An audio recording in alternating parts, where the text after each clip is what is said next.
How's it going, guys? Welcome to a $900 gaming PC build. Let's get right into this with the CPU of the build. For the CPU, I went with the Intel Core i5 4690K 3.5 GHz quad-core CPU.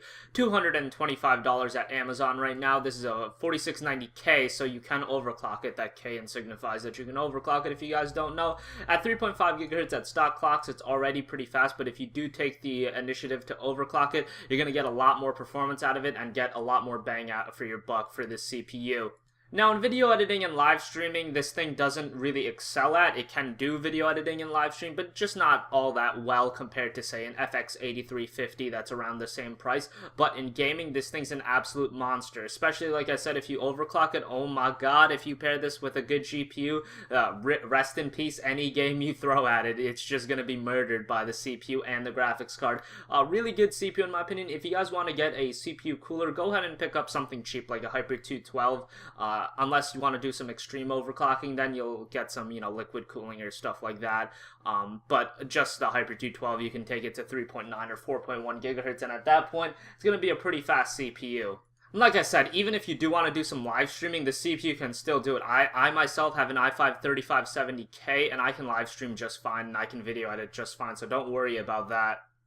For the motherboard, the Gigabyte GA-Z97X-SLI LGA1150 motherboard. It's Intel Z97, supports all your Core i7s, your Core i5s, your Core i3s, your Pentiums, your Celerons, and it supports up to DDR3 3000, so that's pretty good. Has 4 RAM slots. You can go for an SLI or Crossfire configuration, and right now, if you buy this motherboard on Newegg, you get a free Gigabyte t-shirt. The Gigabyte, it's just a t-shirt with the Gigabyte logo on it, but if you guys know the Gigabyte logo, that logo is pretty badass. So the shirt's actually not a shirt that I would be ashamed to wear in public. Like, I'd be okay wearing this shirt to the mall or something like that. It's a pretty dope shirt, and you get it for free. I mean, it's a pretty cool shirt. But let's get back to the motherboard. The motherboard itself is very good. Like I said, 4 RAM slots, so you have upgradability options as far as the RAM goes.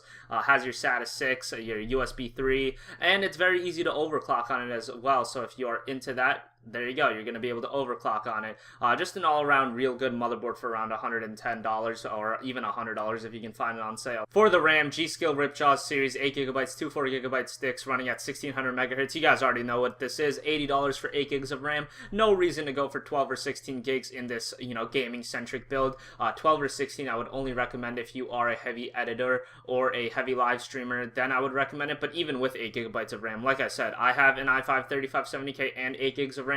I can live stream and edit just fine, just not up to the par of, say, having an i7 and 16 gigs of RAM, but this is a budget $900 build, so you can't have everything in the world now, can you? But 8 gigabytes of RAM for gaming is absolutely perfectly fine. The current consoles use 8 gigabytes of RAM as well, but the majority of that RAM is actually taken up by their operating system. I think it's actually like 3 gigs of it on the PS4, something crazy like that. So this kit of RAM is going to be perfectly fine for the build. Highly recommended. I have G.Skill Ripjaws myself, and it works absolutely fantastically. And like I said, the motherboard does have 4 RAM slots, so say 2 to 3 years down the line, you want to get 12 or 16 gigabytes. You can just buy another kit of this RAM, and then boom, you got 16 gigabytes. And RAM is one of the easiest things to upgrade. You just literally pop it into the RAM slot. Much easier than, say, replacing your motherboard or even upgrading a CPU. For storage, Western Digital Caviar Blue 1TB, 7200 RPM, no SSD in this build, about $56 for this Caviar Blue, just a solid hard drive. It's 1TB. I mean, if you guys want to get a 2TB or a 3TB, go for it. Most people that I talk to can seemingly get by with 1TB. I guess I'm one of those few exceptions where I like to install all my games at one time, just because, some of the newer end games are kind of very big in file sizes. Wolfenstein: The New Order is like 45 gigs, Titanfall is like 50 gigs after all the DLC, so maybe getting a 2 or 3TB drive isn't a bad idea, but seemingly most people I talk to, 1TB does them just fine. For the power supply, Rosewell Capstone 750 watt 80 plus gold certified power supply. This is only $60 after a $20 mail-in rebate. Really solid power supply in my opinion. At 750 watts, so this is going to power the build no problem. You're actually going to have some wattage left to spare, so it's a really solid power supply and highly recommended in my opinion. Like I said, it's gold certified. Rosewell makes some great power supplies, and 750 watts is kind of overkill in this build, but it's going to leave you the option of SLIing or crossfiring open, so I guess go for it. And it's only $60, so in this build it was a complete good option. For the graphics card, I went with the EVGA GeForce GTX 770 2GB ACX video card. Very good video card, and this is from NVIDIA, so you're going to get all their exclusive features like Shadow Play and Adaptive VSync, which in my opinion, those features definitely tip the scale when you're deciding between an AMD GPU and NVIDIA GPU, at least in my opinion. For my preferences, I think the NVIDIA features are way better than the AMD features, but again, that's just my preferences. But this GPU is fantastic. For $320, you're getting a really solid video card, and it has the ACX cooling, so you can do some decent overclocking on it to get even more performance out of it.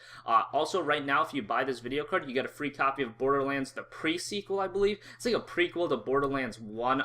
It's being developed by a whole new team, so who knows how good this game is going to be. It reminds me a lot of Batman Arkham Origins last year, where the first two Batman games were fucking awesome, and then Batman Arkham Origins was good, but just nowhere near the quality of the other two.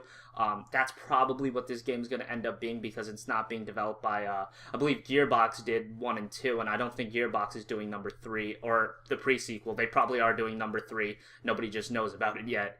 But yeah, this GTX 770 is fantastic for 1080p gaming. I have one myself. I actually can even run games at 1440p at decent settings and decent frame rates. So check it out. It's a really good video card, and like I said, it has the ACX cooling, so you can overclock it if performance isn't up to snuff for you.